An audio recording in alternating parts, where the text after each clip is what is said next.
Hey Hi, Trey. Randall. How are you doing I, today? I'm good. How are you? I'm doing well. I hope you're Good. staying safe during these unprecedented times we're in. Tell It's me about truly, it.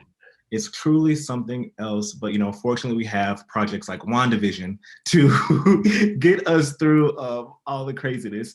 But I just want to dive in first. When you got the call about WandaVision, I'm sure it was pretty secretive. You probably didn't know too much about it. Yeah. But how was the show described to you, and has it turned out to be anything like you thought it would be?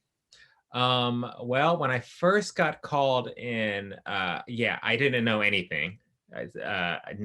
Just absolutely nothing. All I knew is that there was a Marvel show that was Mhm. interested in bringing back Jimmy Woo, and right then and there, I was like, I'm in.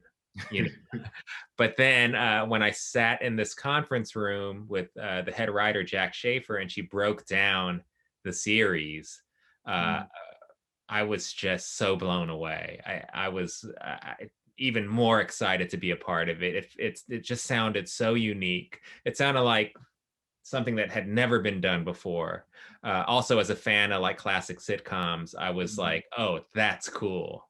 Um, but a part of me was also like, how are they going to pull this off? You know, this is so ambitious and so different. But just throughout it all, it's been such a joy. You know, such a joy. And even now, when the episodes are being released, it's so fun to see that people are into it. You know, Yeah.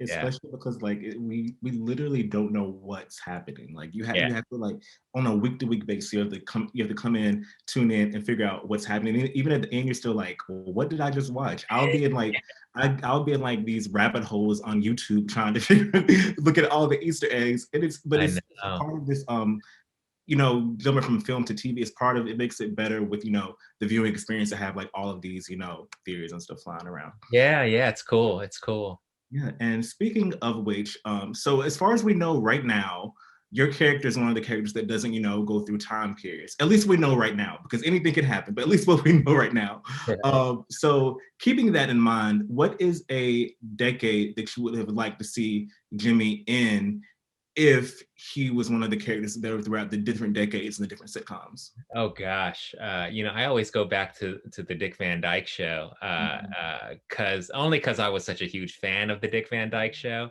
and they definitely reference it a lot in that first episode, and Yeah. yeah, that's a decade that would be cool to see Jimmy in that decade. Yeah.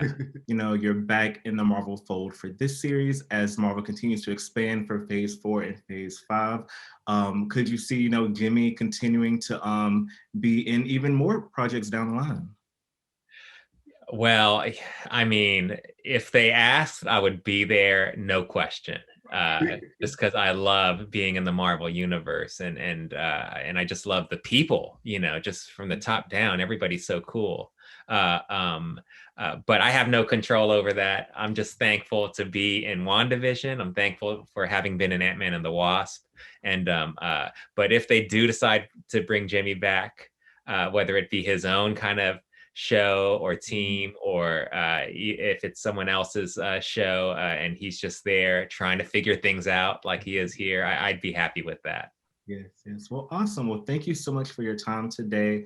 I'm looking forward to this week's episode, as I do every week, and Oh. I can't wait to see what's gonna happen. What's gonna happen. So Awesome. thank Thank you you, so Trey. much.